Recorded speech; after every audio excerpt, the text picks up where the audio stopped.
So Put Community First is a community initiative. It's come out of community because we both work in community, and what we're hearing from people is that they feel very disconnected, disenfranchised from local government, the decisions that are made and how they're made, and not feeling represented at all.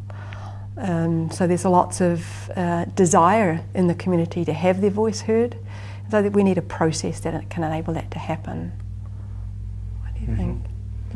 And it's about re-engaging community with our elected representatives. There seems to be a disconnect. We elect these people to represent us, and then we essentially give them power of attorney for 3 years, and then we re-elect them again or bring new people in. And I think what this initiative is about is making that reconnection. And just to add to that even more is that what's happening is that the people who are elected into office are making decisions for the community and not engaging with the community to identify the issues and the decisions that need to be made. So yeah, that's what Jeff means by giving power of attorney. And I think communities are wanting to kind of take that power back again a little bit. The key thing that we want to achieve is that we want elected representatives, we want council and local governments to work with the communities. And we want communities to feel that that's a productive thing to do for them, and that if they get involved and when they get involved, that their voice is listened to and they can get involved in the actions that come out of that as well. So, we've got ourselves into really difficult situations at the moment, really complex situations, and the only way to really solve those is if we engage everybody, because we all have our different opinions and our different perspectives, and what we need to do is find out what those are. And the more that we can get, the clarity, the more clear our picture is, and so the more easy it is for us to find these solutions and to really work together to solve them. So that's what we're looking for.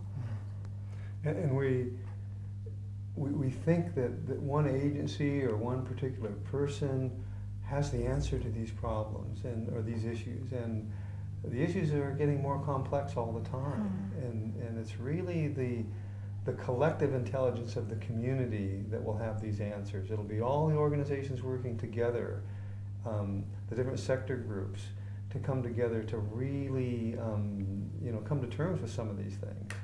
I think the days are over of someone having the silver bullet, one person or one agency having the silver bullet to solve these. So with that comes a kind of leadership, political leadership, that is not about the I, it's about the we, and to be able to harness that collective wisdom and intelligence to really move these agendas into places where they are resolving problems and conflicts. I think we've had a history of kind of adversarial type of politics and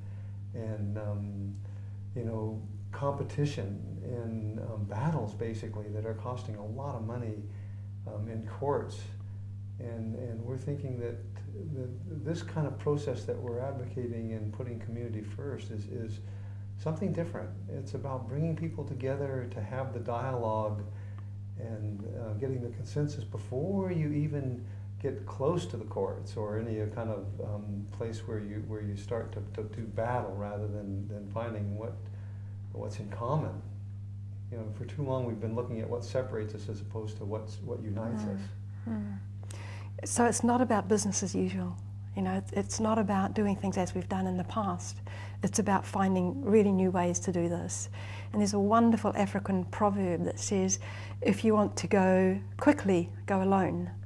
And if you want to go far, go together. And what we need to do is to go far quickly. So the way to do that is to really start thinking differently and working together in a different way. And that's what this is about. At this point, I think we've only just launched this initiative. We're getting it out through networks and getting people to start seeing another picture of possibility.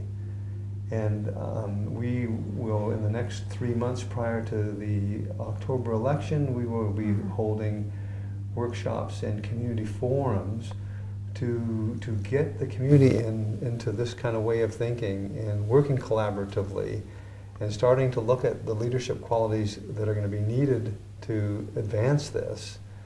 So it's about engagement. And what we are doing is facilitating those processes. It's not about us. It's about getting the best out of the community at this point. Mm-hmm. And I think in that process we have members of the community who really start to think again about what they really want. So, you know, oftentimes we've left it up to other people to make the decisions of how our communities are going to be, how they'll evolve and what they'll be like in 5 or 10 years' time. And we think people really want to be involved in that process. And so it's starting to get them to think about a vision for what our communities will be like in 10 years or 20 years' time. And if that's what we want it to be like, then how are we going to get there? What is it we're going to need to be doing? And so it is really about communities and people, individuals, thinking, having those conversations, and also taking those conversations back into their homes and workplaces, so that this is a conversation that spreads into the communities. And probably the timing is really right for this. We noticed this week commissioners from outside the region have come in to hear submissions on the local government reorganization. And ironically, one of the commissioners concluded within the first hour of the discussions that our leadership have not been able to even get in the same room and have conversations. So to us, this is just an indicator and a reflection of how far we've gone from what the local government role is. And when you look at the role of local government, it's exactly what this Putting Community First initiative is based on.